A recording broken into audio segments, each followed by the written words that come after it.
Firstly, welcome, Guruji. It's nice to see you again. The question is, when we're in the presence of someone such as yourself, or any spiritually developed person, it's like there's a light there, and it's like being suddenly woken up. But almost without realizing it, it's as if we fall asleep again. What I'd like you to ask you to do is, can you give us some pointers as to how to stay more awake and less asleep? Mm-hmm. Don't sleep. Yes. Now this comes about by training. A person must not feel towards his guru a sense of awe, because within awe there is a certain element of fear that is involved. Now, fear is a thing that produces so much anxiety in a person. And this anxiety stems from the factor of one's own personal inadequacy. Now, when you feel inadequate in front of a teacher, it would have a tendency to numb the mind, because the human mind always wants to escape, and it escapes into a certain kind of dormancy.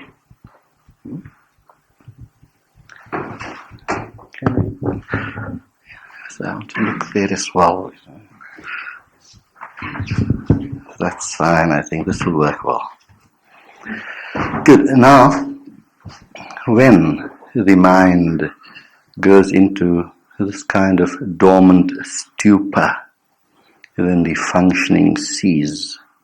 Now, when the functioning ceases, and if it is turned into a kind of love instead of awe, because in awe there is love by all means, there is great respect, but there's also that fear. But now if this can be changed into just pure love, then you do not fall asleep. Fine. I would still like to meet two lovers gazing into each other's eyes and falling asleep. They fall asleep afterwards, yes. Love becomes such an invigorating factor that you do not fall asleep. Now by sleep, what Rick has meant that for that moment in the company of the holy, I've just been to India recently for 3.5 months, and in the company of the holy, you become sometimes overwhelmed. And then, at that moment, you feel uplifted. Your soul rises, the spirit within you shines through, because a real teacher takes you away from your mind. When I say takes you away from the mind, it does not take you away from consciousness. It uplifts you to a higher state of consciousness. But it takes you away from the mundane things that the mind is forever involved in. Thinking about this and thinking about that, and the mind is forever running away, trying to escape from itself, trying to escape from the bondage which it has brought into itself.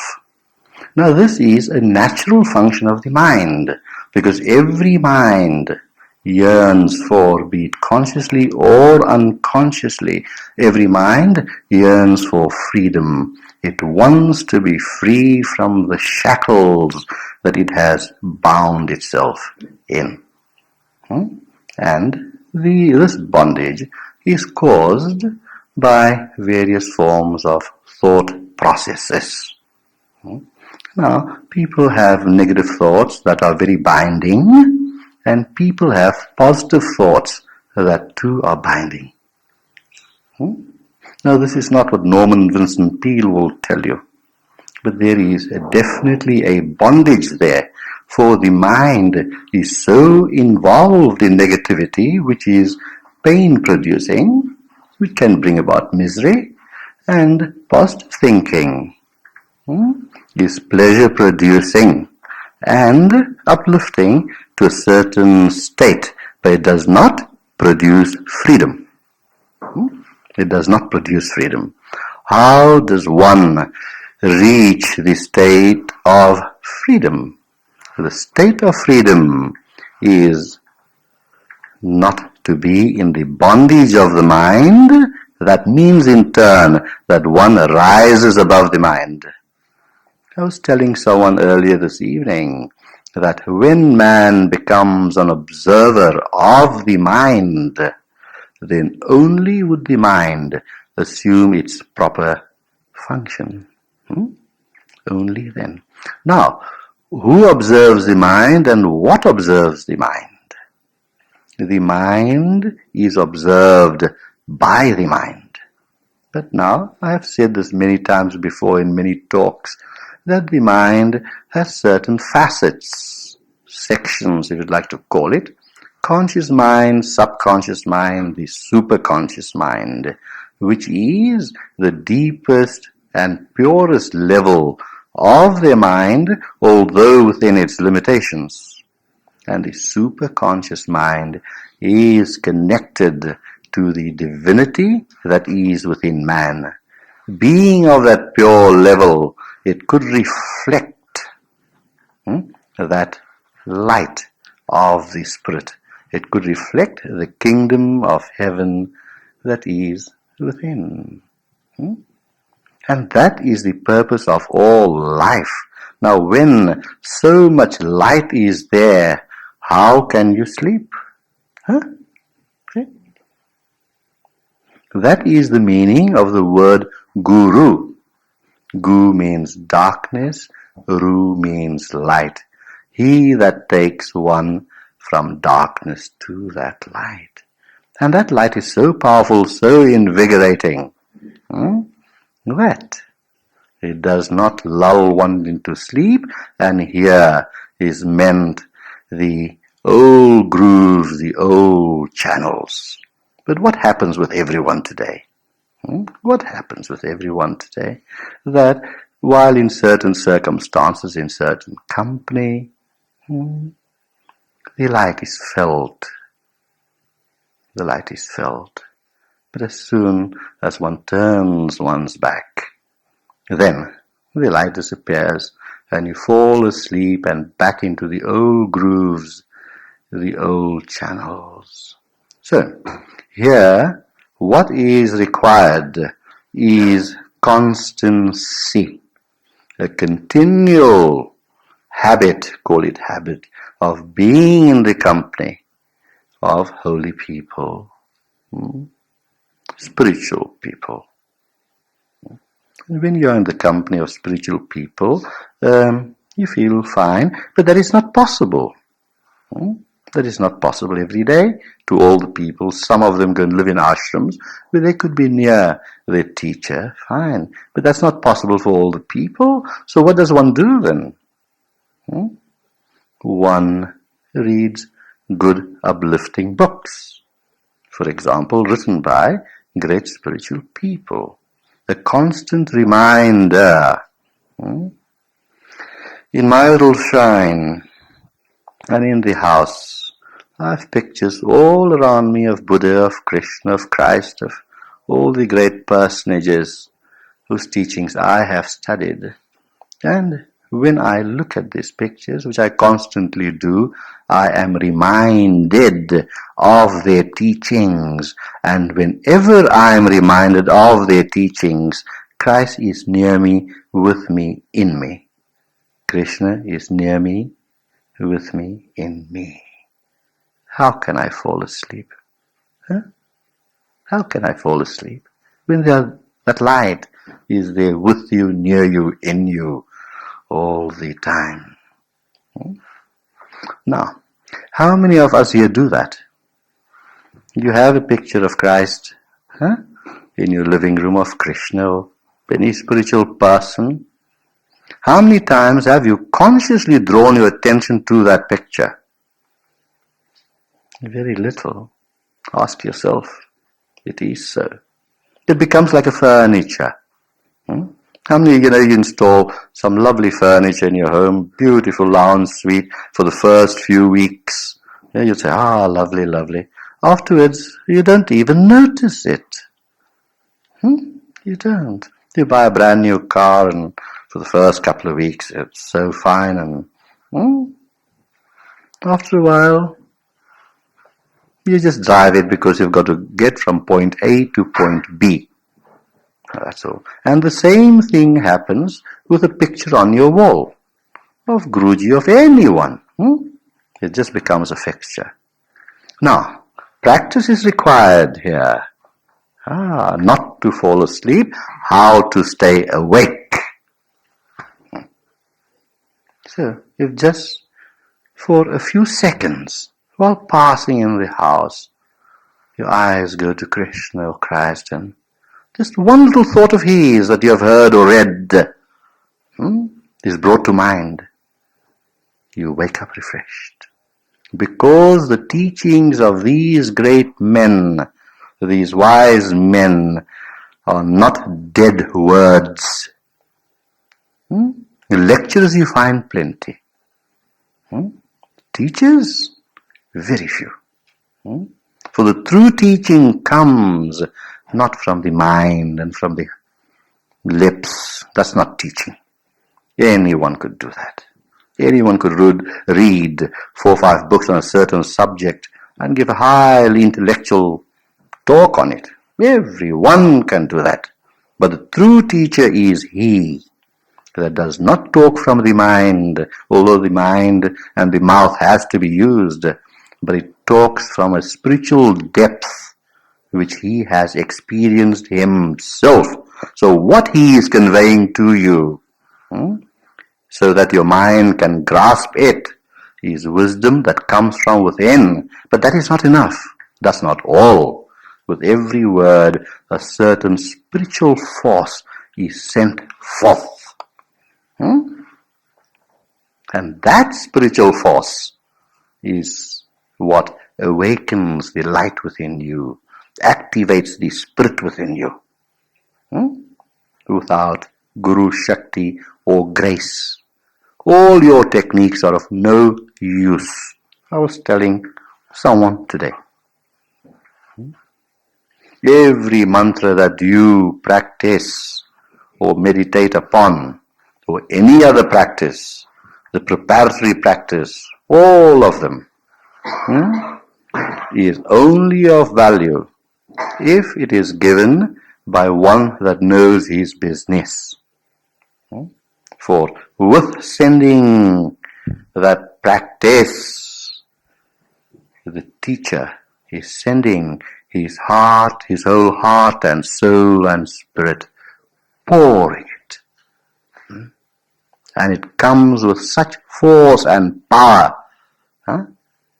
That is the grace. That is intermingling every practice you do. So how can you fall asleep? You fall asleep because you don't do it. That's the answer. Good. Fine. Now, man is a creature of habit. All kinds of habits are formed in life. Good things are done, so-called bad things are done, according to the laws of so-called moralities and things like that. And most of them are done by habit. Most of them are done by habit. So, have habits. You must have habits, or else you won't be human. But have the habit of leading the mind to divinity. Good habit. Divine habit. Good and bad, those are human terms. Divine habit. For the very thought of divinity is divinity itself. This is a new proposition I'm putting to you tonight. The very thought of divinity is divinity itself.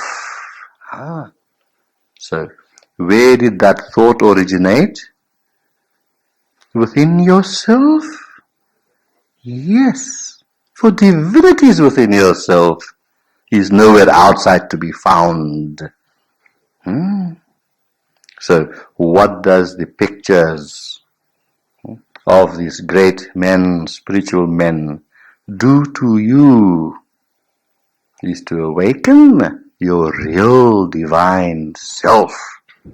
In Sanskrit you'd say, Brahmasmi, I am Brahma. In Christianity you would say, I and my Father are one. I am not apart from divinity. Why must I separate myself from my beloved? Divinity is not someone I fear. Divinity is someone I love. How can I be separate? I am at one. And when a person is at one with divinity, you find that through an external form first. But you are led by the external form to find that internally within yourself. So when the mind is merged into the inner self, and by that very emergence it flows out in thought again, then thought is divinity's thought. Who are you to think? Can you really think? You think that you think. You don't think. Just grooves, patterns, habits. When you really can think, then know divinity is thinking, not you. Not your limited mind. The super-conscious mind is used as a vehicle for the spirit to shine through, and that is divine thought. How can you sleep? So simple. So simple.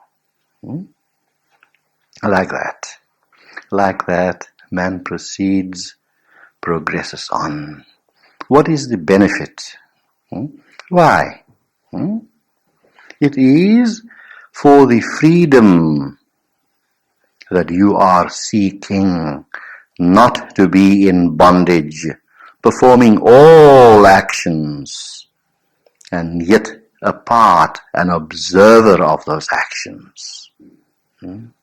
So here the superconscious mind, lit up by divinity, is now appreciating everything that happens around you or to you.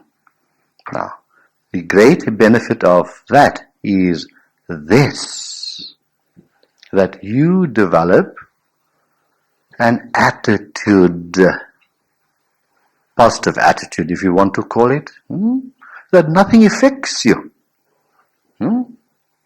Nothing affects you. You are then in the world and yet not of the world. So you're in the world, you eat, you drink, you sleep, you go to the toilet, you do everything. Because your body is constructed in such, and it has its own particular needs.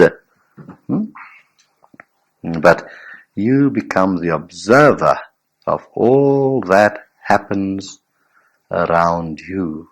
And when you are the observer, nothing affects you. For that observer is its nature is joy. So when you're joyous and joyful, what can affect you? Nothing. And that you can call positive thinking if you like, although it's not the right word. Psychologists and psychiatrists, they know too much, they think. They know too much. So, when a person dwells within this joy, immersed in this joy, becomes an observer, and nothing can affect, because that joy is so great within himself that it encompasses everything. And in that encompassing, it produces compassion. That's what Buddha is all about. Compassion. So that joy, its second nature, its other aspect, is compassion. And compassion's other name is love. And you love everything. For everything is looked upon with an equal eye. To me, the robber, the thief, the murderer, the rapist, I love them just as much. Why? Because whatever I see, or whatever anyone sees, is nothing else but the reflection of his or her own mind. Therefore the old saying, beauty lies in the eyes of the beholder. You see, how simple it is. So whatever I see, whatever actions I see of another, to me it becomes a holy act. Because if you see with holiness, you can only observe holiness. And when you observe holiness, you are projecting your love. Then nothing is wrong. To take a little common example, boy loves a girl, he sees no fault in her, because love sees, he does not see. He does not see with his eyes, he does not see with his mind, but his heart sees. In other words, it feels. Same thing applies. Girl loves boy. She looks at him, if there's love, she looks at him with different eyes. Sees no fault. So, what is important in life is love. For life is love. True life is love. So how can you sleep? Now, by constant rekindling this flame through the words of wise men, we're all students of life, through the words of wise men, reading the writings of wise men, doing the practices that draws grace to us, we can never sleep. We can never fall back into the rut. For do not care of the interpretations of others. Care with what eyes you can see. And man reaches a stage where he sees no separation between himself and another. Someone does something wrong to the holy man, he would feel that I am doing wrong. Because that person is a part of himself, of herself. Husband is naughty sometimes, ill-treats his wife. Then the wife sees that, that is a projection of myself, objectified, of course. What is functioning there? Is my mind functioning or is my heart functioning? For if my heart is functioning properly, then all those wrongs become rights. Because it is me, part of me. The entire universe, you come to the realization then that the entire universe is nothing but a projection of myself. Without my mind, nothing exists. This world doesn't exist. Although the mind has not total reality, it is still functional in the relative field of life. But how about infusing the absolute into the relative? Then the relative assumes a different form. Husband gets wild with wife. My wife doesn't do this, she doesn't do that, she burned the toast this morning, she didn't give me a hanky. Is that something really to worry about? Perhaps you have put her into that state where she has forgotten to give you the handkerchief or burn the toast. What's so important? After all, everything is so temporary. Everything is so temporary, and even the sleep that man goes through, the non-awakening is also temporary. For you got to reach the goal, you got to reach back where you have come from. You are of divinity, and that is where you shall go. But the veils of the various thought processes in our minds, those are the veils, and they are the obstacle which prevents us from seeing that everything is divine. The worst act of a sinner too is divine. This entire universe cannot exist without polarities. Where there's heat, there must be cold. Where there is rain, there must be sunshine. Look at these lovely days we're having. Must be that. But remember, it's going to rain after this course is over. Now, if it does rain after this course is over, what are you going to say? What are you going to say? Oh, bad weather. No, it's not bad weather. When the sun shines, the gods are smiling. And when it rains, the gods are sending showers of blessing. Do you see how you can look at things? And without the spiritual awareness, without this awareness of the mind, without infusing the mind with the spiritual light, then you can't think that way. So everything is a blessing. Bad weather. How can you call it bad weather? Because you're feeling cold?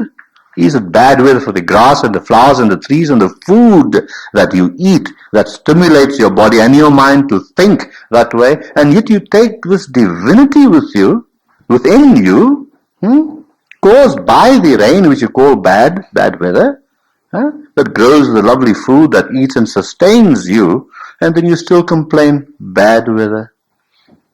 So even after putting divinity within you, you objectify the exterior as bad.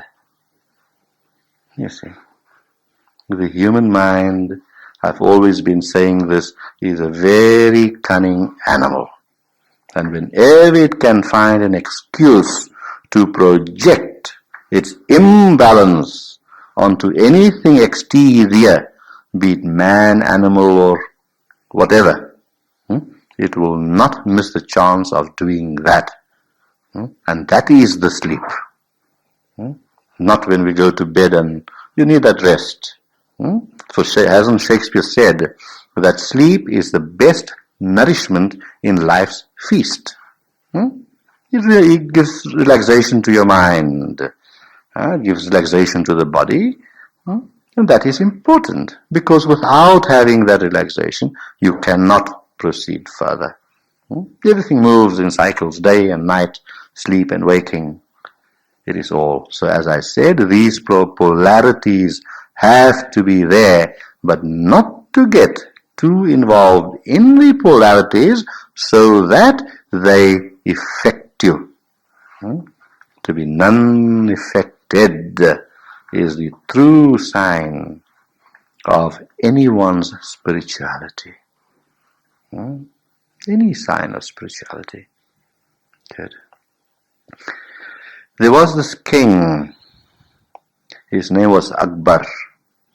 And there was this king. His name was Akbar. And he had a very wise prime minister called Birbal. Good. So one day the king wanted to find the most non-affected person in the world. Now, the non-affected person is the most happiest person. You see, it means the same thing. To be non-affected is to be happy. So this king wanted to find the person that is totally happy. So he sent out all his armies, and the first thing they thought of was going to very wealthy people, rich people. And everyone had some problem. Wherever they went, there was some problem. Everyone they interviewed had some problem. So in desperation, the king had to send out his prime minister to find the happiest man on earth, and he sent Birbal. Birbal went everywhere, and on his way back home, also in desperation, he has not found a non-affected person, a happy person. So on his way home, he had to cross a river. So there in the distance, a man was sitting on the rock and splashing water with his feet and just singing away. And there was genuine joy and happiness on his face. So Birbal approached him and asked him of his problems in this place. I got no problems. What problems are there? There's no such thing. And then Birbal found out that this man did not even possess a shirt on his back. You see, that is a real awakening. A real awakening. Now, not to have a shirt on, this is a fable, not to have a shirt on one's back, what is meant here was non-attachment to the various things of life. Enjoy everything, but be non-attached. That is waking. To be totally non-attached. The greater you are non-attached, the more happier you are. You see?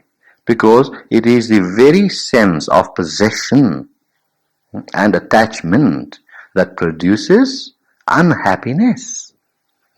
I possess my wife. So what do you bring in its wake? You bring about jealousy. And that brings about something else, and so on and on in a vicious circle. It goes. Because you possess your wife. You possess the chair, the armchair you possess. You get some visitor at home, and the child climbs up into the beautiful armchair. Or someone accidentally spills something on it, and although you don't show it because of politeness, oh, don't worry, yeah, fine. But inside you, inside you feel hurt. Oh, my beautiful armchair, it's going to be stained. Why? Because you are possessing that armchair. You regard it to be your possession, when in reality you possess nothing.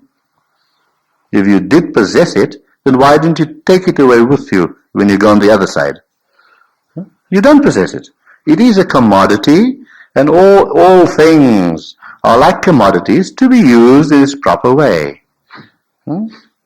So, if you are non-attached to that beautiful settee or armchair, that spillage on it won't hurt you. You won't be affected by it. You say, well, let's clean it up, and if a mark remains, after all, it just happened, can't be helped. It's not going to hurt you. Like that in human relationships. There's one great poet that said, Lord, if you want to give me attachment, let me be attached to thee and nothing else. Let me be attached to thee, my Lord, and not to anything else. Because the very attachment I have to you, my Lord, will make me non-attached here.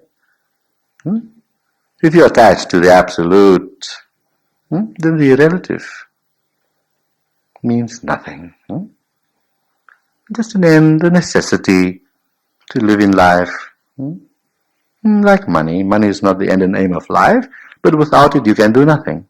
So you must have. You must have. Good. So, now, if that is the attitude forever in one's mind, then how can you sleep? The attachment towards divinity.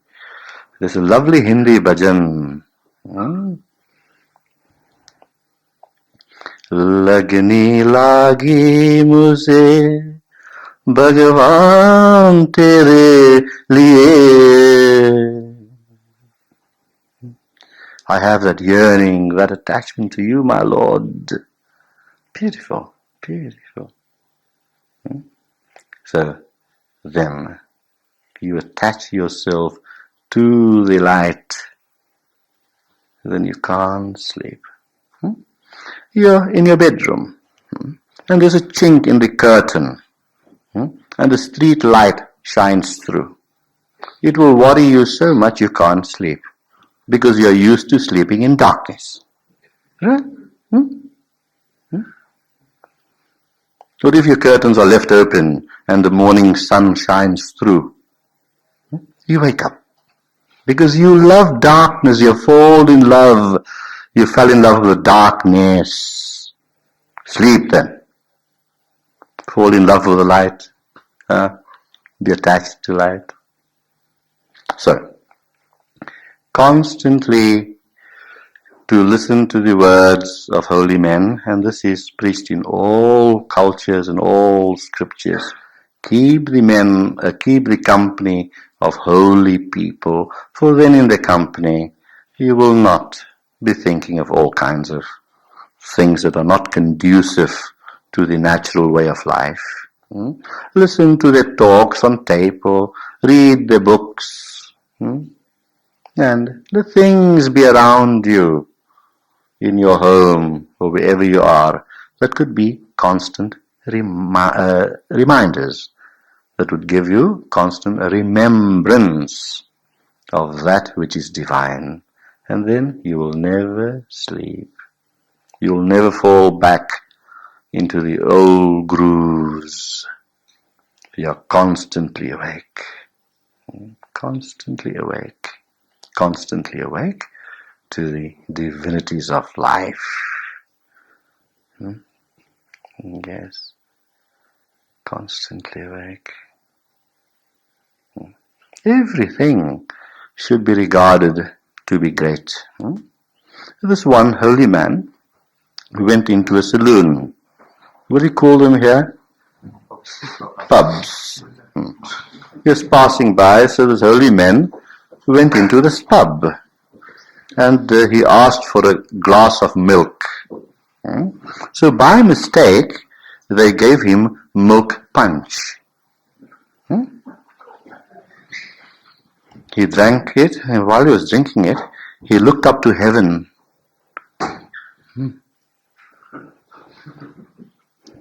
And he said, "Oh God, what a cow."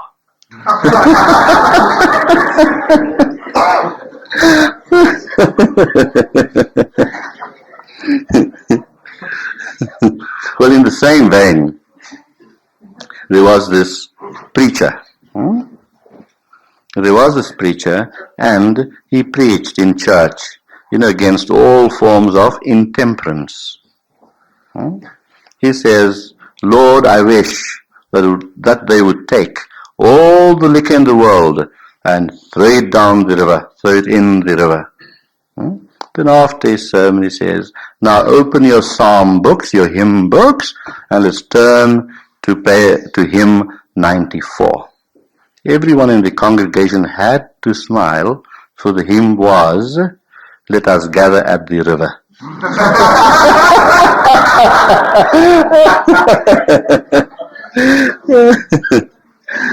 Yes. I think that's about an hour. Yeah. It's fine. I don't tax your minds too much. You must have been traveling from distances. Well, I had 25 hours of traveling. I left my home at 10 and arrived at Heathrow at 10, somewhere there past 10. So do have a very nice sleep. Think of holy thoughts before going to bed, loving thoughts. Very good, you'll sleep well. And tomorrow we can go into more deeper questions. Okay then. Namaste.